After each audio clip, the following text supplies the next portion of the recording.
Ladies and gentlemen, welcome to the Giant Round 100 tutorial. It is a very simple and easy round 100 tutorial. So the first thing you're going to do on your game is actually check for the stamina perk. Now the way you actually check for this is if you see right here, this little like black thing kind of sticking out of the snow. This means you have stamina. So make sure this is sticking out of the snow. If it is not, that means it is dead shot and you need to restart your game. You need stamina for the strategy. It is very helpful. You could use a patch. That is actually what I did in this game. I'm using the Camo V7 patch for this game. That actually involves the box patch as well. Because to get the perk, you are going to need monkeys as well. So you get the monkeys and the waff out of the box instantly. Then you also get stamina up every single time. Now there is two strategies for the Giant. There's obviously VMP room and then the OG like spawn training strategy. As you can see right here from the door I was opening, I'm going to show you guys the OG spawn room strategy because VMP room is pretty hard. It has become a lot more popular within the last year especially. These tutorials are really meant for people that aren't trying to play super duper fast. They just want to get around 100 in kind of a reasonable time. I'm not going to show you guys some crazy trap strategy that's going to take 10 hours. I'm going to show you a pretty fast strategy, but it's not insanely hard to the point where you're not going to be able to get around 100. So yeah, that's why I decided I'm going to show you guys the spawn room strategy. What I did was I left through into the VMP room. You need to open up this door and keep the other spawn room door closed. Do not open up that door no matter what. And once you get to this point, make sure you just start hitting box. From this point on, just get set up. It doesn't matter how long you take, just make sure you get set up. The 4 perks you are going to be getting is Juggernaut, Mule Kick, Quick Revive, and Stamina. If you do not want Quick Revive, you think you can do it without dying,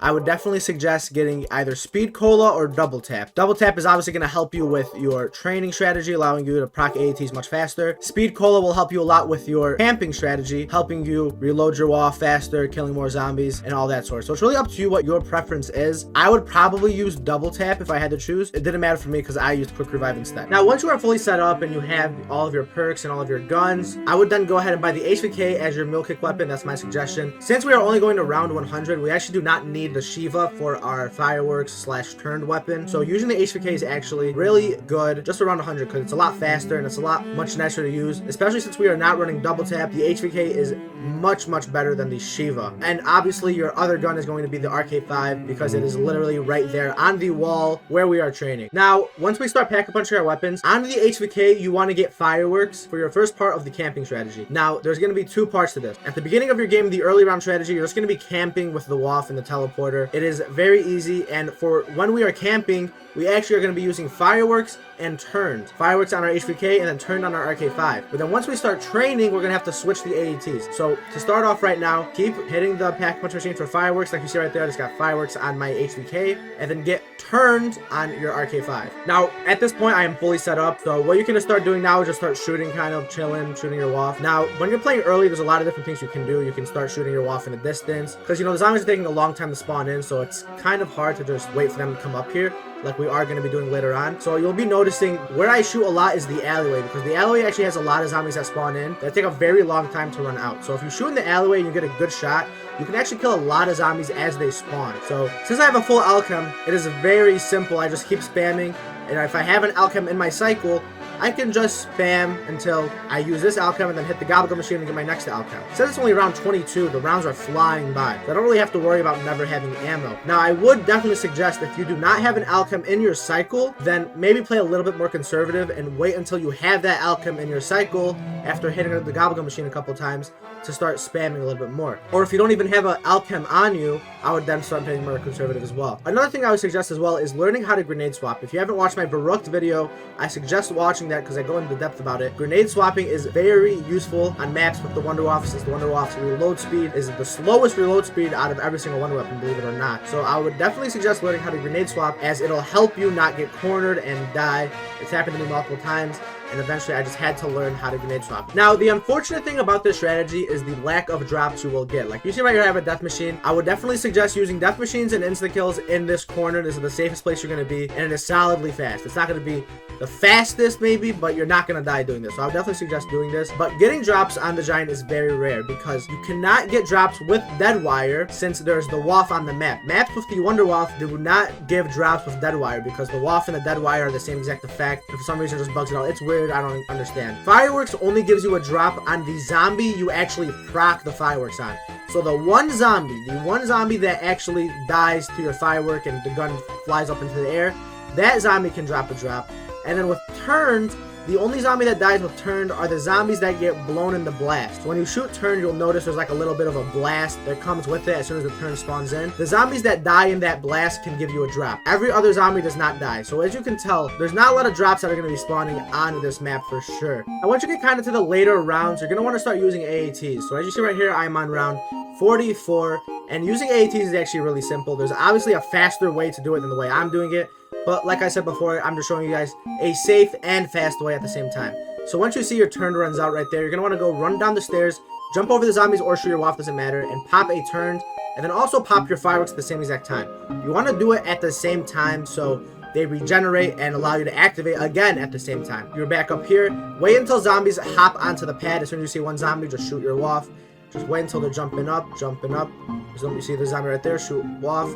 And then once that turn dies, you see it dies, run back down and pop your other turn, and then go ahead and pop your fireworks right there. You'll notice when I shoot my fireworks, I'm kind of aiming over here towards the alleyway, where the alleyway is. That is because that's going to be the best spot to shoot that kills the most zombies. It's going to kill zombies in front of me, the zombies over here by this spawn, the zombies that are over here coming down the stairs, and then obviously the zombies in the alleyway, and it's also going to kill the zombies over there. Obviously it won't kill these zombies, but it's going to kill way more zombies. Opposed to me shooting the fireworks over here, it's going to only kill these zombies and maybe these zombies and maybe some of these zombies too. Now guys, you'll see I'm still on round 71, still camping with my waff. Obviously we're at 71, so I've hit max spawn rate already, so zombies are not going to be spawning again any faster than they are right now. And like you see right there, getting fireworks just proc is the goal. If I can't shoot it over there, I don't have to.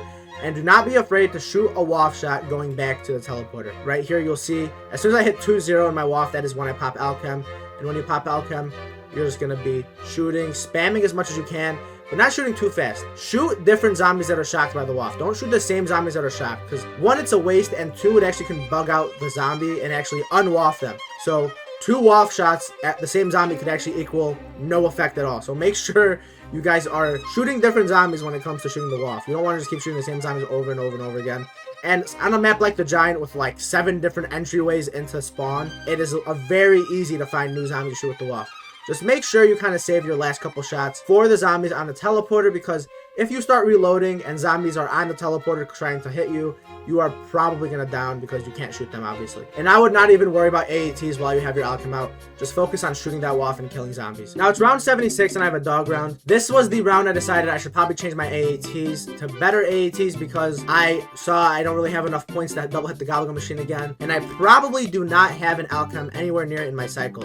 So what I just did was I started hitting the gobble machine. And as you saw right there, what we're going to be doing is putting dead wire on the RK5 and then turned on the HVK. Those are the 2 you're going to do. Keep your waff. Since we're only going to round 100, we can keep the waff. It'll help us because we're going to have alchems, so it'll definitely make our games much faster. In the actual high round game, a lot of people will buy the Shiva and trade out the waff and then put fireworks on the HVK, which will allow them to be much faster. Since we're only going to round 100, we do not need to buy the Shiva. We can just go ahead and keep the waff. It'll be perfectly fine, simple, and still fast. Whenever I'm training, I like to make sure my waff has 6-0 in it, because if I do get a max ammo while training, I'm not going to really be able to use the max ammo. The waff isn't like the thunder gun or like the apothecary servant where you can just spam ammo and all the zombies will die. You know, zombies are still going to survive some of the shots. So it can be a dangerous thing to just spam shoot. So make sure if you are going to start training, make sure there is no shots left in your reserve. Now right here you see I started training. The training strategy is very simple. I'm just going to show you guys what I'm doing with raw footage basically without any cut. This is all I do, kind of just pop a dead wire and then pop a turn. If you see there's no zombies coming at you from that side of the barrier, run towards that barrier and then do a cutback. Do exactly what I'm doing right now. You see right there how to kind of do a shorter cutback, which is fine. Do a shorter cutback. Top turn as much as you possibly can. There's no like perfect thing to do. It's all just like out of instinct and what to do and what you think is the best. I am a guy that's really never played the Giant ever, and I was able to get round 100 on basically like my second day playing the map. So it is a very simple map to learn. It's not going to be one of those maps like Varrook where you just have to keep playing it over and over and over again and get everything down, all your instincts, get a lot of experience playing the map. Honestly, the Giant is very easy to just learn, super simple. Another thing I'd suggest too is shooting the dogs as soon as you possibly can. Now, I'm not trying to say shoot, literally go out of your way, run out of your horde and shoot the dogs. No, I'm saying like, if a dog is running right at you, don't let it get into your face. You know, shoot that dog. Preferably shoot it with your turned instead of your dead wire, because proccing dead wire on a dog is basically just a waste. But if you have to shoot it with your RK5, shoot it with your RK5. Because I'm telling you, when you play this map, the only way you are going to die is most likely to the dogs.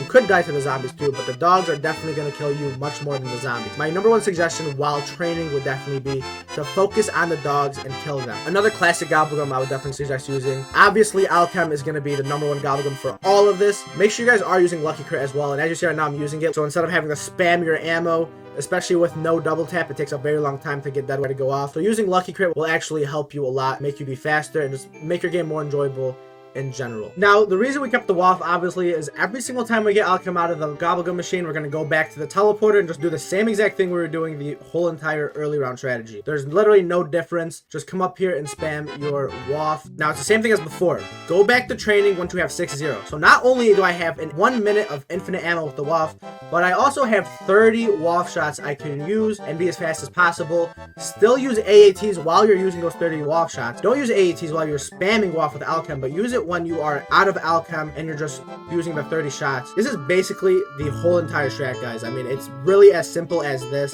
This is one of those maps that I really had no experience on. Coming into this, I really had no experience on Shino Numa, the Giant, and Shangri-La. So this map was kind of a map I was worried about when I was going for round 100. But honestly, guys, it was very simple, very easy. Literally, like I said before, it took me 2 tries, literally 2 tries to get this round 100. So I'm telling you guys, it is a very easy round 100, and you guys will not have to worry about anything. And of course, like I said before, I'm using Camo V7 in this.